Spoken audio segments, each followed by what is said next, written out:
What's up, YouTube? This is Too Raw for TV.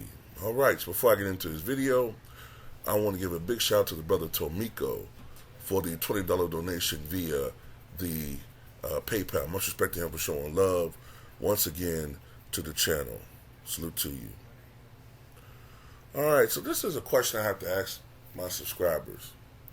We're always hearing about how LeBron Ramon James is a pass first guy who makes his teammates better, which is absolute bullshit.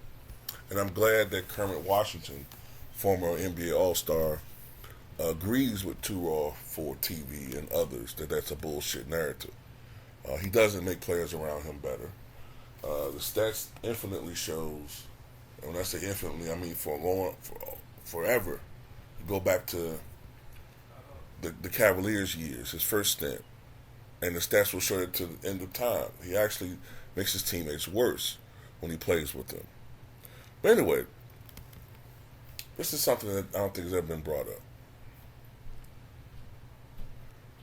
We always hear about how he makes the right play. He makes the correct play every time. But why is it that the two biggest shots of his championship runs, Ray Allen's three, which of course saved LeBron from defeat, and Kyrie Irving's three, which saved his bacon in Game 7 against the Warriors, why is it that both of those shots didn't come from him passing the ball? With Kyrie Irving, that was a called isolation against Steph Curry, where he made the dagger three. I know LeBron fans, aka the Dick Licks, they love to erase that shot from memory and make it all about the block from the block by LeBron to Iggy, but the game was still in doubt when that play happened.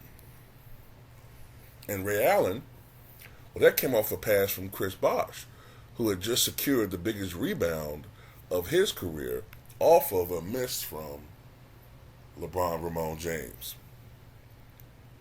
Now, I'm not knocking LeBron necessarily. He had a big game in Game 6.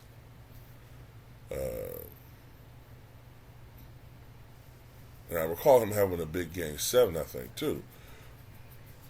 But the fact remains, in 2013, but the fact remains, he doesn't always make the right play. And his teammates have bailed him out quite a bit. Quite a bit.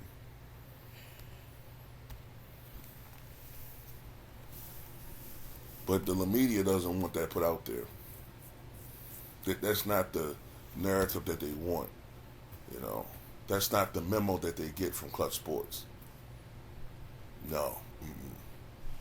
They don't want it to be known that, you know, after LeBron had that 48-point game against Detroit on the road in Game 5, they want you to think that every one of his games were like that back in the 2007 run, when in reality, LeBron was bailed out by his teammates a lot. The very next game, Daniel Booby Gibson scored 31 points, including 5 of 5 from three-point range, coming off the bench to knock out the Pistons in that playoffs. They don't tell you that in the 2007 finals, Drew Gooden and Big Z, Zydrunas Ilgauskas, combined to out-rebound and outscore Tim Duncan in that series.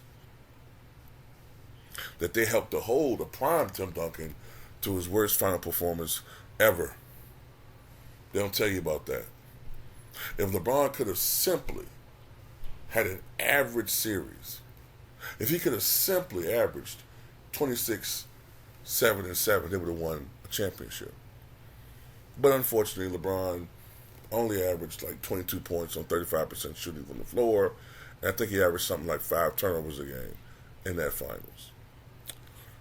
So no, he doesn't always make the right play.